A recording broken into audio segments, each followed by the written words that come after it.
Hello everyone, this is a new segment that I'm trying out on my channel. It may stick, who knows. But it's Tuesday, and that means it's Newsday. So let's take a look at everything that happened this week regarding VR news. Of course, it is E3 week, and just yesterday, Upload hosted the very first E3 showcase for VR. Major props to these guys for making a big project like this happen, and for giving VR some love amid all the excitement that comes this time of year for gaming. To break down everything that happened during the showcase, I'll start with all of the PC VR games that have announced ports or announced support for the Oculus Quest, because that is a decent majority of important info that was dropped here. First, of course, we have my favorite VR game ever. Ready at Dawn announced that Echo Arena will be ported to the Quest. This is huge for Quest owners as well as the player population of Echo. The game already has a decent sized population for being a VR game, but this will bring in so many new players, and let me tell you, it'll blow your mind whenever you hop in. No word on whether Echo Combat, the objective-based shooter add-on to Echo Arena, is coming, which is a small shame because the combat section is the part that I have come to enjoy the most. But either way, big news for Quest owners. Arizona Sunshine is the next game to be announced to the Quest, which will be interesting because I actually had trouble running the game well, or at least to my standards of well, the first week that it launched way back when. Likely due to optimization problems at the time, but I know devs can do some pretty sweet magic with optimization tricks, so it will be interesting to see what this game will look like whenever it first hits the Quest. Now let's get into multi-platform titles. These are games that will be coming to the Quest, PC VR, as well as PSVR.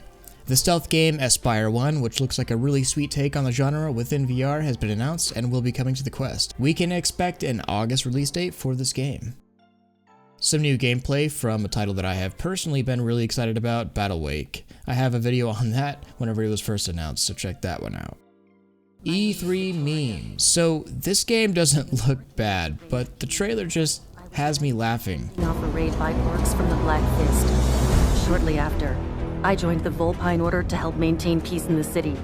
In the 6th year of King James, I saved a group of noble women from an unruly mob at Rose Square.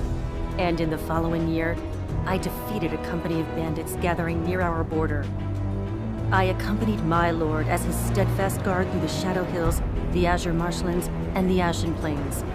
In the 7th year of King Charles, I destroyed everything.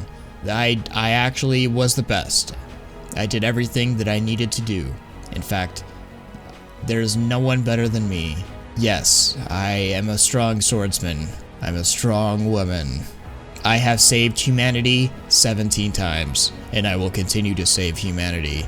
But then I messed up, and yeah, it's just goofy.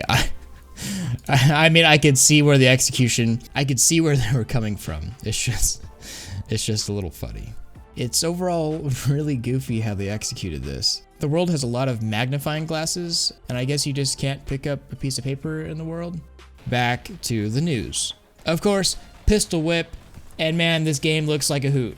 Think Beat Saber, super hot, had a baby. This game looks super fun, and also looks like a great game to get people into VR. There are a few others that stood out, but one that stood out to me personally was Abe, an interactive thriller that looks awesome. There were some titles like Fuji for PC VR and Quest, and Acheron for PC and PSVR, but yeah, I don't know. Now on to PC. New Arizona Sunshine DLC, as well as a new game by the guys that made Arizona Sunshine. Looks awesome. Another zombie game.